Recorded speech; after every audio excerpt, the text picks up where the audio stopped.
ក្រៅពី fixed cost ហើយនិង variable cost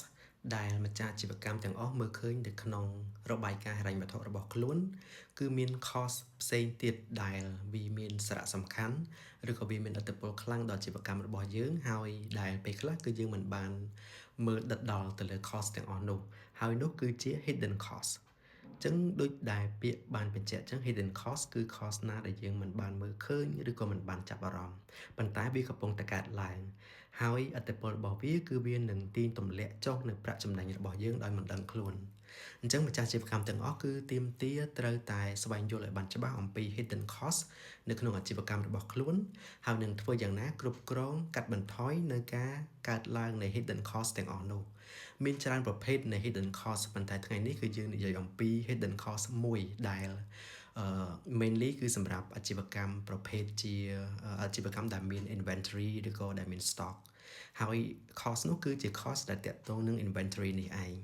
អញ្ចឹងចំពោះម្ចាស់អាជីវកម្មភាគច្រើនគឺយើងគិតថា inventory គឺជា asset គឺជាទ្រព្យសម្បត្តិរបស់ក្រុមហ៊ុនប៉ុន្តែបើសិនបើ inventory ដែលយើងមាននោះគឺវានៅមួយកន្លែងមានន័យថាយើងមិនបានបញ្ចេញវាទាន់ពេលវេលាតាមរយៈការលក់អញ្ចឹងវានឹងបង្កើតទៅជា hidden cost សម្រាប់យើងពីព្រោះថានៅពេលដែលយើងមាន inventory នៅក្នុងឃ្លាំងច្រើនគឺវាមាន cost ផ្សេងៗដែលនឹងកើតឡើងជាបន្តបន្ទាប់ទៅតាមពេលវេលាហើយអីដែលសំខាន់នោះគឺ cost ដែលតាក់ទងនឹង financial cost តែម្ដងដែលយើងចំណាយទៅលើការទិញឬក៏កម្ចីទៅលើការទិញ inventory នោះចូលមកហើយក៏មាន cost ផ្សេងៗទៀតដូចជា cost តាក់ទងនឹង storage មានន័យថាការរក្សាទុក cost ដែលតាក់ទងនឹងការបែកបាក់ការខូចខាតនៅពេលដែលយើងទុកវាយូរហើយនឹង cost ផ្សេងៗទៀតដូចជា depreciation ទៅលើតម្លៃជាដើមមានន័យថាវាកាន់តែធ្លាក់ថ្លៃបើសិនបើយើងទុកវាយូរអញ្ចឹងអ្វីដែលយើងត្រូវចាំគឺមានន័យថា inventory គឺមិនគួរទុកនៅយូរពេកនៅក្នុងឃ្លាំងម្ចាស់អាជីវកម្មគឺត្រូវតែស្វែងរកវិធីធ្វើយ៉ាងណាអាចបញ្ចេញវាលក់វាចេញឲ្យបានលឿនពីព្រោះថាពេលវេលាគឺជាតម្លៃនៃ inventory ទាំងអស់នោះអញ្ចឹងទុកកាន់តែយូរcost វានឹងកើនឡើងហើយprofit របស់យើងគឺនឹងធ្លាក់ចុះកាន់តែច្រើនទៅតាមនោះដែរអញ្ចឹងហើយនៅពេលដែលយើងជួបប្រទះនៅបញ្ហាដែលយើងមាន inventory ធំគឺម្ចាស់អាជីវកម្មគឺមិនអាចរងចាំពេលវេលាទេ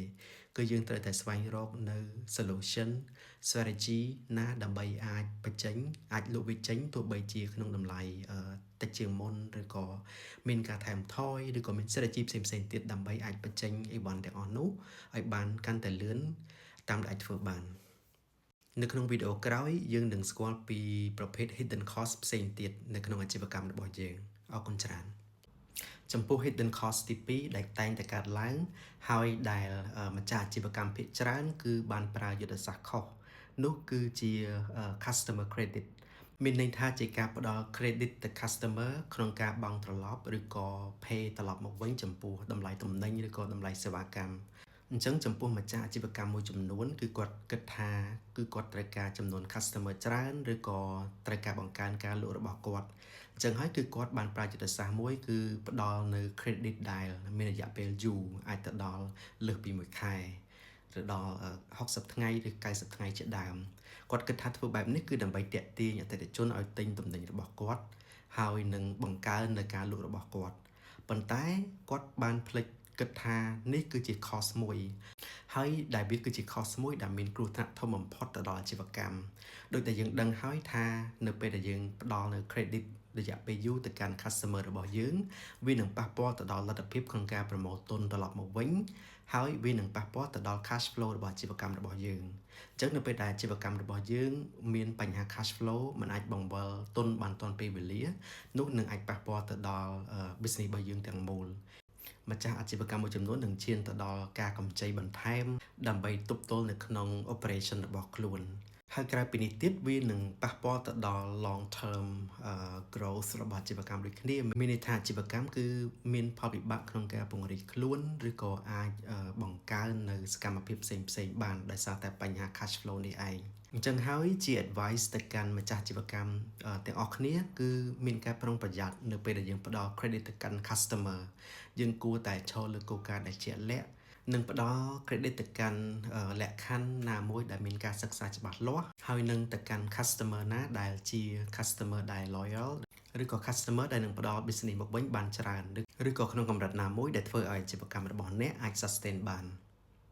អញ្ចឹងជារួមមកគឺម្ចាស់អាជីវកម្មទាំងអស់ត្រូវមានការប្រុងប្រយ័ត្នខ្ពស់និងពិចារណាឲ្យបានល្អិតល្អន់មុនពេលសម្រេចផ្ដល់នៅ credit ទៅកាន់ customer របស់អ្នកទាំងអស់គ្នានៅក្នុងវីដេអូក្រោយយើងនឹងជួបជាមួយនឹង hidden cost ផ្សេងទៀតដែលយើងគួរតែស្គាល់និងប្រុងប្រយ័ត្នអរគុណច្រើនការបាត់បង់ប្រសិទ្ធភាពការងាររបស់បុគ្គលិកឬក៏យើងហៅថា employee productivity leakage គឺជា hidden cost មួយដែលប៉ះពាល់ខ្លាំងដល់អាជីវកម្មរបស់អ្នកទាំងអស់គ្នាដូចគ្នានៅពេលដែលបុគ្គលិកគាត់បាត់បង់នៅប្រសិទ្ធភាពការងារឬក៏ productivity នេះគឺអ្វីដែលខាតបង់គឺមិនត្រឹមតែជា salary ដែលយើង pay ទៅកាន់បុគ្គលិកម្នាក់នោះទេប៉ុន្តែគឺវាមាន cost ផ្សេងៗទៀតដែលប៉ះពាល់ទៅដល់លទ្ធផលការងារការបាត់បង់ពេលវេលាក៏ដូចជាការបាត់បង់នៅ resource ផ្សេងៗដែលយើងអាចនឹងទទួលបានផលល្អជាងនេះប្រសិនបើបុគ្គលិករបស់យើងមានប្រសិទ្ធភាពការងារខ្ពស់ឧទាហរណ៍ថាយើងមានបុគ្គលិក10នាក់ដែលក្នុងម្នាក់គឺគាត់មានប្រសិទ្ធភាពទាប1ម៉ោងក្នុងមួយថ្ងៃអញ្ចឹងសរុបទាំងអស់ក្នុងមួយថ្ងៃគឺយើងខាតអស់10ម៉ោងនៃប្រសិទ្ធភាពការងារហើយក្នុងមួយឆ្នាំគឺយើងខាតដល់ទៅ2500ម៉ោងអញ្ចឹងនេះគឺជាចំនួនដ៏ច្រើនដែលយើងខាតបង់ហើយប្រសិនបើយើងចំនួនវិញដោយការបង្កើនប្រសិទ្ធភាពការងារការដែលមានបុគ្គលិកដែលគាត់មានប្រសិទ្ធភាពការងារខ្ពស់នោះគឺយើងនឹងអាចទទួលបាននៅលទ្ធផលកាន់តែល្អកាន់តែប្រសើរសរុបមកវិញម្ចាស់អាជីវកម្មត្រូវតែមានការប្រុងប្រយ័ត្នខ្ពស់ហើយជាពិសេសគឺត្រូវតែស្វែងយល់អំពីប្រសិទ្ធភាពការងារស្វែងយល់អំពី root cause ក៏ដូចជារកវិធីសាស្ត្របែបណាដើម្បីជំរុញឬក៏ជួយជំរុញឲ្យបុគ្គលិករបស់ខ្លួនកាន់តែមានប្រសិទ្ធភាពការងារខ្ពស់ហើយជាចុងក្រោយគឺត្រូវតែព្យាយាមបញ្ជៀសអំពីបញ្ហានេះដោយសម្លឹងមើលឃើញថាវាគឺជាហានិភ័យក៏ដូចជា hidden cost ដ៏ធំមួយនៅក្នុងអាជីវកម្មគ្រប់គ្នាយើងនឹងមកស្គាល់ពី hidden cost ផ្សេងទៀតនៅក្នុងអាជីវកម្មនៅក្នុងវីដេអូក្រោយអរគុណច្រើនម្ចាស់អាជីវកម្មមួយចំនួនប្រហែលជាអត់ដឹងទេថាការសម្រេចចិត្តរបស់ម្ចាស់អាជីវកម្មក៏ជា hidden cost មួយដែរជាពិសេសគឺនៅពេលដែលការសម្រេចចិត្តនោះគឺមិនបានផ្អែកទៅលើទិន្នន័យណាមួយជាក់លាក់អញ្ចឹង cost ដែលកើតឡើងភាគច្រើនគឺចេញពីការសម្រេចចិត្តខុសរបស់ម្ចាស់អាជីវកម្មតែជាការសម្រេចចិត្តដោយប្រើមនោសញ្ចេតនាឬក៏ដោយប្រើតាមអារម្មណ៍នៅពេលដែលគាត់មើលឃើញអ្វីមួយពីខាងក្រៅប៉ុន្តែវាមិនបានឆ្លងកាត់តាមរយៈការវិភាគឬក៏ការប្រមូលនៅទិន្នន័យដែលចាំបាច់ដើម្បីជួយទ្រទ្រង់ទៅដល់ការសម្រេចចិត្តនោះ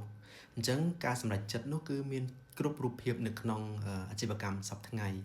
តាំងពីការសម្រេចចិត្តក្នុងការជ្រើសរើសបុគ្គលិកការសម្រេចចិត្តក្នុងការសហការជាមួយដៃគូនៅក្នុងការទិញវត្ថុធាតុដើមឬក៏ការសម្រេចចិត្តនៅក្នុងការពង្រីកអាជីវកម្មជាដើមឧទាហរណ៍បើសិនបើម្ចាស់អាជីវកម្មម្នាក់ដែលគាត់ឃើញនៅដៃគូប្រកួតប្រជែងរបស់គាត់ពង្រីកអាជីវកម្មបើកសាខាថ្មីអញ្ចឹងគាត់មានចិត្តមួយចង់ប្រណាំងប្រជែងចង់ទៅបរិយាសាខាថ្មីដែរប៉ុន្តែគឺគាត់មិនបានវិភាគឲ្យច្បាស់លាស់ទៅលើ profitability ទៅលើធនធានដែលគាត់មានក៏ដូចជាតើក្នុងការបើកសាខាថ្មីនឹងគឺត្រូវចំណាយអ្វីខ្លះហើយតើវានឹងអាចទ្រទ្រង់អាច grow និងផ្ដល់មកវិញនៅប្រាក់ចំណេញដែលគួរតែទទួលបានឬអត់អញ្ចឹងនៅពេលដែលគាត់សម្រេចចិត្តដោយមិនឈរលើមូលដ្ឋានជាក់លាក់បែបនេះ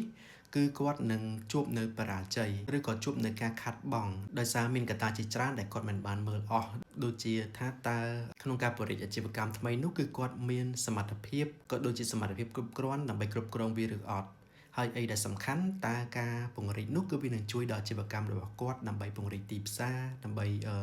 បង្កើនការលក់និងបង្កើនអតិថិជនឬអត់ពីព្រោះថាមិនមែនរាល់តែការពង្រីកអាជីវកម្មគឺវានឹងជួយអាជីវកម្មយើងកាន់តែធំនោះទេពេលខ្លះគឺវាជាការគិតខុសហើយវាធ្វើឲ្យអាជីវកម្មរបស់យើងជួបនៅផលវិបាកវិញអញ្ចឹងហើយcost ដែលជាការសម្រេចចិត្តខុសរបស់ម្ចាស់អាជីវកម្មគឺជា hidden cost ដែលធំជាងគេ